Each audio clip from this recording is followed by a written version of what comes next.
Dans cette leçon, on va voir les onglets suivants. Là, tout à l'heure, on a cliqué, on avait vu le format de la photo. Et regardez maintenant si, par exemple, je clique où il y a du texte. Là, j'ai cliqué où il y a du texte. Donc ici à droite, c'est une zone de texte. Donc c'est des trucs qu'on va créer nous-mêmes manuellement tout à l'heure. Donc ici, quand je clique dessus, je remarque que j'ai deux formats au-dessus maintenant. Si je vais dans ce format-là, ben, c'est même pas un format d'image. Ça n'a rien à voir avec le format tout à l'heure. Et si je clique dans le dernier format, c'est un format toujours, mais différent. Mais pourquoi? Pour le texte. Donc vraiment, tout est destiné par rapport au texte. Donc ici, je vais un petit peu retirer des informations. Je vais laisser un tout petit peu pour qu'on ait plus facile à voir tout. Voilà. Je laisse un peu moins de texte. Voilà. Donc là, j'ai une petite zone de texte. Je vais supprimer cette image simplement pour que je puisse avoir facile. Regardez, quand je prends celui-ci, les 4 flèches, je peux déplacer cette petite zone pour mieux voir tout ce que je peux apporter comme effet. Bien, une fois que je suis sur cette zone-là, je remarque quand j'en ai deux, si je clique aux extrémités, j'ai 4 flèches, ça me permet de sélectionner la zone dans son entièreté. Et le fait d'avoir sélectionné dans son entièreté me donne la possibilité également d'aller apporter des modifications. Si je vais dans le premier format où il est marqué outil de dessin, l'outil de dessin, c'est vraiment le dessin. On ne parle même pas d'écriture, on parle du look de la zone de texte. Ben regardez, je peux lui faire un petit encadrement, vite fait. C'est vite fait quelque chose de très beau. Clac, clac. Vous voyez? Si j'ouvre ceci, je vais aller déplacer un peu le texte sur le côté là, comme ça vous voyez.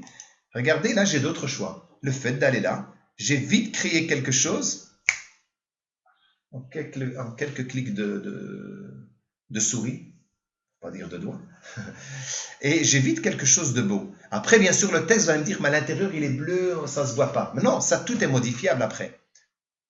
Si je prends par exemple, allez, celui-ci, celui-là, après je me dis, bah, tiens, la partie du texte, je voudrais le changer. Ben, je peux prendre la partie du texte, et là je prends le format, la deuxième partie, c'est la partie du texte. Et là, je peux apporter des modifications par rapport à la couleur du texte. Si je lui mets par exemple un blanc, et je vais agrandir un peu peut-être sa taille.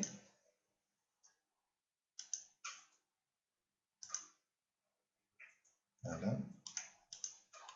Je vais un petit peu agrandir cette zone. Voilà. Une fois que je l'ai mis, je peux encore lui apporter des modifications, par exemple l'écriture en gras. Maintenant, quand je suis ici, je prends le titre qui est là, je peux lui apporter des modifications propres à elle, à l'aide de ces lettres ici. Je peux lui apporter des modifications personnelles. Là, c'est vrai que je manipule sans vraiment y prêter attention, mais à vous de choisir ce qui conviendrait le mieux, ce qui serait le plus approprié. Voilà, j'augmente un peu la taille de celui-là exprès pour donner une meilleure idée de la chose. Voilà, le texte, titre, au cœur, avec un petit reflet. Ça donne déjà quelque chose de plus original. Je suis toujours dans le texte. Je peux choisir la manière dont il doit être aligné. Vous avez, j'ai différents types d'alignement.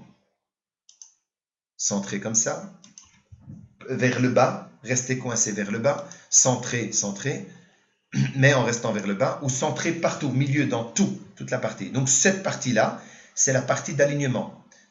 Là, c'est quand il y a lieu de mettre une ou deux ou trois colonnes. Vous voyez, là j'ai fait 2 colonnes. Donc j'ai le texte qui continue sur 2 colonnes sur la même cellule. D'accord? 3 colonnes. Et si je veux mettre plus de colonnes, je pourrais encore le faire en allant dans la partie suivante. Ça, ce sont les différents types de marges qu'on voudrait utiliser, étroites ou pas. Il faudrait que je mette peut-être ceci un peu plus sur le côté pour que vous puissiez voir. Voilà, quand je prends les marges,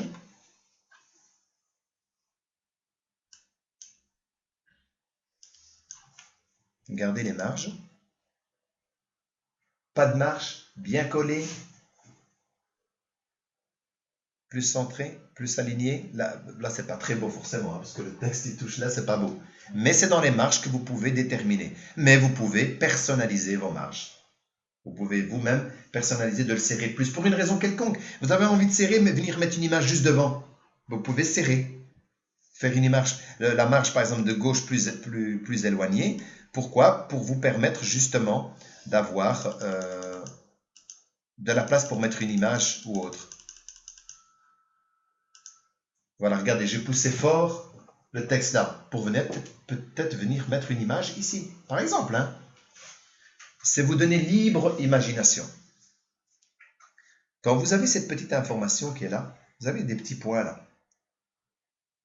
Ça. Ces petits points-là, ça dit qu'il y a du texte en plus, mais qui n'est pas visible. Faites attention, il y a du texte caché. Pourquoi? Parce que j'ai poussé la marge et j'ai du texte qui est plus bas.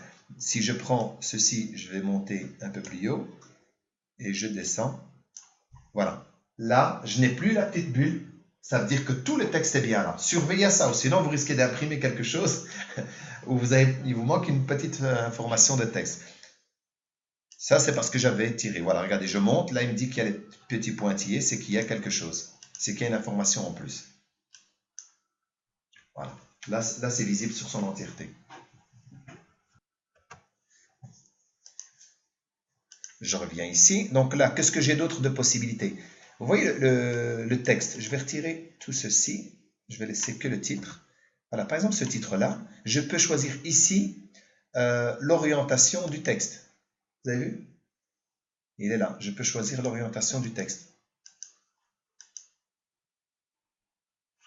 Là, vous avez également ajusté au texte les informations qu'il y aura dessus. Mais bon, ici, j'ai plus de texte, j'ai plus qu'un titre. Mais ça aussi, c'est pour ajuster le texte. La coupure automatique donc des zones par rapport aux mots. On peut faire des petites coupures ici de manière manuelle ou bien c'est lui qui le fait automatiquement. À côté, ça revient à ce que vous avez l'habitude d'utiliser dans Word. Si je sélectionne cette partie-là, je peux choisir l'écriture, la police d'écriture. Voilà, ça revient au même. C'est la police d'écriture que je voudrais utiliser. Ça, vous savez ce que c'est? C'est comme dans Word, c'est les espacements. Attendez, je vais la remettre dans l'ordre, dans le bon sens. Et je vais remettre sa marge à rien dire. Non, voilà, comme ça on voit mieux. Voilà, regardez ici. Quand je prends le texte qui est là, si je choisis rapprocher, le titre est écrasé. Si vous voulez qu'il soit plus espacé, parce que dans la visualisation lointaine, vous voulez que ce soit plus espacé, voilà, vous pouvez mettre très espacé. Bon, là, c'est un peu trop, mais voilà, vous pouvez choisir comme ça, normal, rapprocher. Et là, c'est très rapproché, on voit quasiment rien. Ça va? Comme ça, vous savez cette manipulation-là. Ça, c'était la couleur du texte, quand j'ai utilisé tout à l'heure. Le reste ici, ça c'est comme dans Word, hein, italique, souligné, etc., exposant. Ça c'est pour agrandir et diminuer. Ça je vous l'ai expliqué, les colonnes j'ai expliqué. Ça c'est créer un lien, mais on n'en a pas vraiment besoin ici. Si je clique là-dessus, c'est pour aller dire que je clique là-dessus et il m'envoie sur autre chose. Voilà, et là je ne peux pas le faire ici. Ça me permet de donner un lien pour aller sur autre chose. Je retire ça. On n'en a pas besoin de toute façon dans notre travail. Et puis ici, les couleurs, toujours du texte, en effet, les effets pour le texte. Et l'autre format, on avait aussi ça. Ça, vous risquez d'avoir fortement besoin, les flèches. Si vous voulez faire des dessins avec ça, des carrés, des formes, un truc comme ça par exemple. Attendez, je vais le faire à l'extérieur. Hop, je reviens. Là, une flèche comme celle-ci. Ici, là-dessus. Hop. Tac, tac, comme ça. Ça permet de faire des systèmes d'entonnoir pour aller de l'un à l'autre. Ça, c'est toutes des formes. Ouvrez ça et regardez toutes les formes qu'il y a. Des fois, vous vous cassez la tête à créer vous-même les formes, mais elles sont déjà là. Vous n'avez plus qu'à choisir ce que vous voulez. Tout est là. Un peu comme dans Word, ça aussi. Hein. C'est la même chose. Là, oui, ça ressemble que le Word, la même chose. Maintenant, juste après, ce qu'on va faire, on va le faire nous-mêmes. On va créer nous-mêmes les zones maintenant. Parce qu'on a manipulé avec quelque chose qui existe, mais on va créer nous-mêmes maintenant après. Donc ici, j'ai le remplissage. Vous pouvez changer. Bon, je vais faire...